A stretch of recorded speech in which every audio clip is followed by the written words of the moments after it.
Hello guys, this is Ascent for my monthly results video. First, I want to say that I bought a new laptop, which is much better than the old one I had, and I had to import ends from the whole laptop, and actually these results are not correct. Don't ask me why. I tried to fix this, but it seems like it's not being fixed. So these results are not correct on the graph, but I will show the correct results. Before we start, just let me say that if you want to join my Discord, the link will be in the description. It's a very nice Discord where we have a very nice community of players, and if you want to learn more and if you want to improve your game, I think that's one of the best ways. And if you are active enough, I can even add you to the private part of the Discord where we do a weekly study session together. So just join and learn with everyone there, and you will get better as a player. Also, if you find this video valuable, just drop a like. And also, if you want to follow my results every week and live play videos and all of the other videos, just subscribe so that you don't miss anything. Now let's get to the real results, which I follow by just tracking my balances on poker sites and tracking the withdrawals and deposits and all of this, and so I get the real results. So I do this on a daily basis, which I track rakeback, etc. So it's pretty correct. So at the tables, I actually won $3,700, which is a bit different than this, right? So this was the results at the tables without rakeback. And in rakeback, I won 1,075. Which gives a total of 4,800 basically total. I played for 43 hours around this time this month, which gives me an hourly of $100, let's say, per hour. Now, why did I place a little volume? Like I said in the previous videos, I'm starting to take a bit of a break. Just because I had a downswing before, a very big downswing, the biggest downswing I've ever had, and I decided that I recouped all of that downswing. If you go watch my previous videos, you will know. And basically, I was feeling super burned out, so I decided to just take a break and play less, and now I'm fully taking a break from the table starting from today. Just a full break from the tables for around 1 to 2 weeks so that I can fully recover and then go back to the grind. Now, I will show some of the big ends I played in this month, and I will show the winning ends just because I will skip through them really quickly so that you guys can see some of the hands. This was played at 100 NL, so cutoff opens, we 3-bet, we get called 4-bet. We are very deep here, so I generally don't play 5-bet ranges, so I just called this end. Now, pretty surprising to see, this guy is a reg, pretty surprising to see that it just checks this flop. I think that it should be mainly betting this flop. This is a very good flop for the cold 4-better since he has a very big range advantage. Anyways, I decided to check back actually and trap this end. I could also bet small. I don't think I will have any big bets in this situation, but I decided to check back. Now it starts betting for around 2/3 in this situation, and I just call. And then he checks the river, which is pretty surprising. And by now I just have my range just wants to play shove or check, basically, in my opinion. And I just shoved the pocket aces and he had pocket queens. This one is at 200 NL. Let's see. Oh, okay, so just a cooler pre. Another cooler pre, so I ran good there. So this guy was a fish and he's just shoved for 200 blinds, and I had pocket jacks and he had queen 9, so this is a bit of a... This one, he bets off pot on the flop. He bets actually 3/4 on the turn. And I call again. I think this hand is pretty good to call again. I just call pre-flop because we are kind of... yeah, we are deep, so about 200 blinds deep. So I just called pre. We could also 4-bet, no problem. Anyways, I call the flop. I think the call on the turn is pretty reasonable. We still have the best hand a lot of the time, and we had 2 overcards to basically the nuts if we hit. And we hit, actually, the river. He jams at this point. I mean, we have a bluff catcher.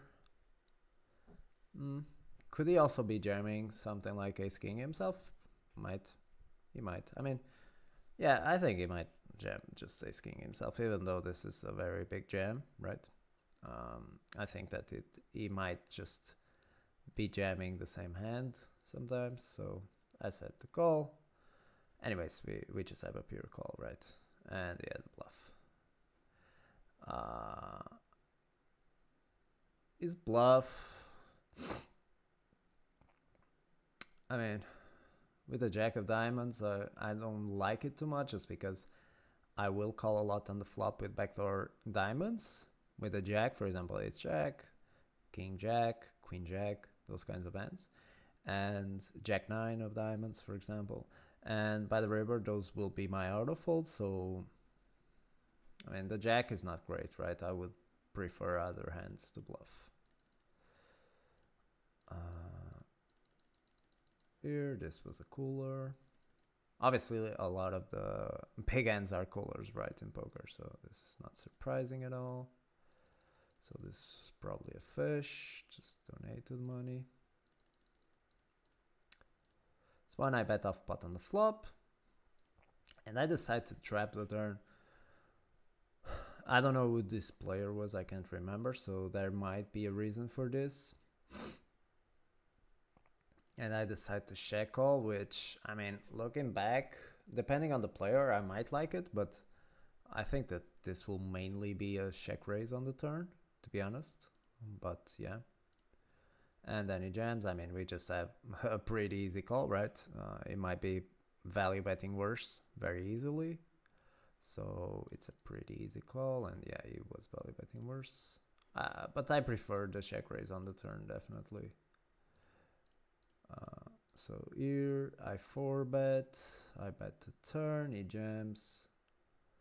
I prefer a bigger bet on the turn just because we are now polarizing, even though I don't think this is a big mistake. He jams. Okay. Yeah, this is probably some kind of read. This was probably a... oh, this was less than 2. This is probably a recreational, which I had some kind of read and... just calling. Cooler. I 3-bet, I go for off pot. I think this is pretty standard. I go for it. I jam, and yeah, the ace check. Pretty standard stuff. Okay, multi-way pot. I just call because multi-way, I mean, yeah, calling or raising, I think both are completely fine. And I jam the turn. I will have some bluffs, definitely, like spades and combo draws, those kinds of hands, but then I think it's pretty standard. Check, check. I bet small. Oh, I remember this end now. And he jams. So, pretty interesting spot, right?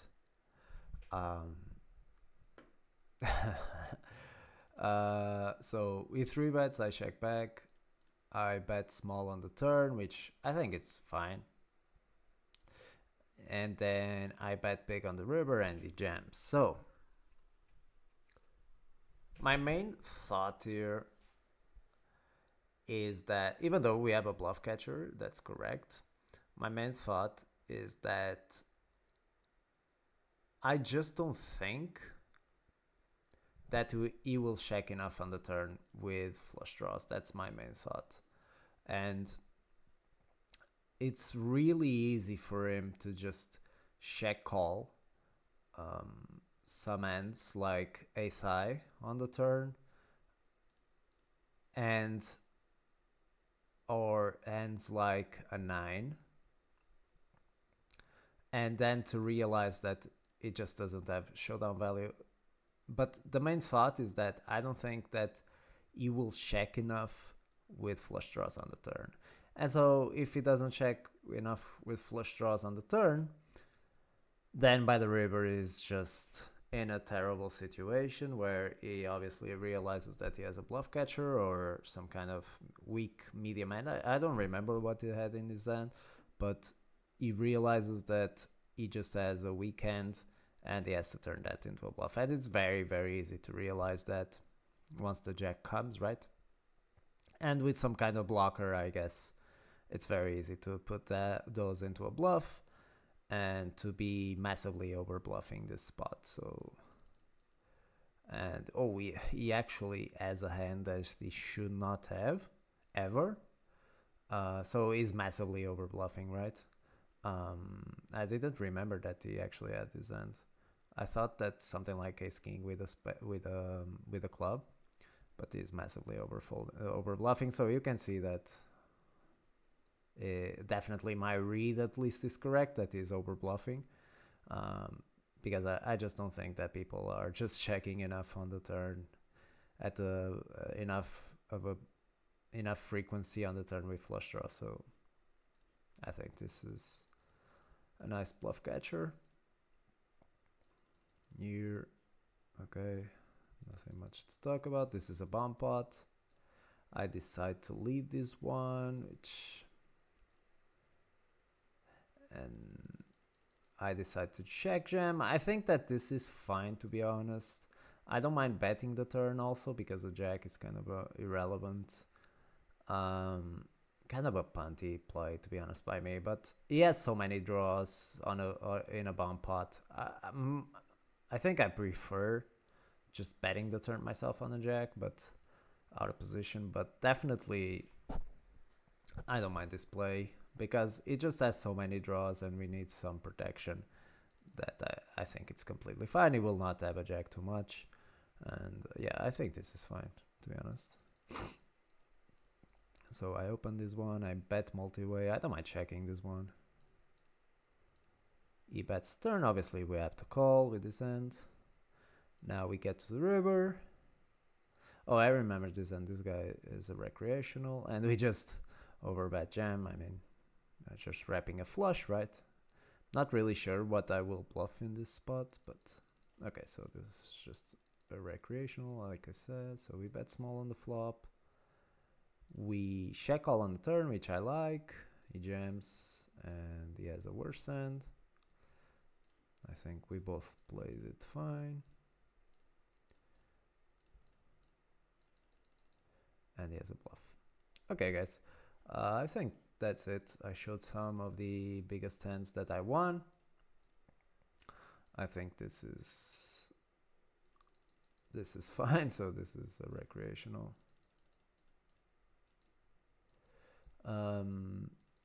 Yeah, I think this is fine, and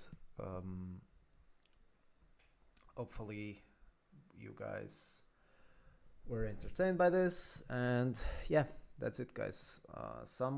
Right now I can't be doing play and explains because I want to do the play and explains on PokerStars, and right now I travel to my home country and I can't really be playing on PokerStars because it's not allowed. But in the future I will be back at Play and Explains again. If you want, join the Discord, just learn from other players, more experienced players. We have a lot of players there. And that's it, guys. Thank you very much for your time, and see you next time.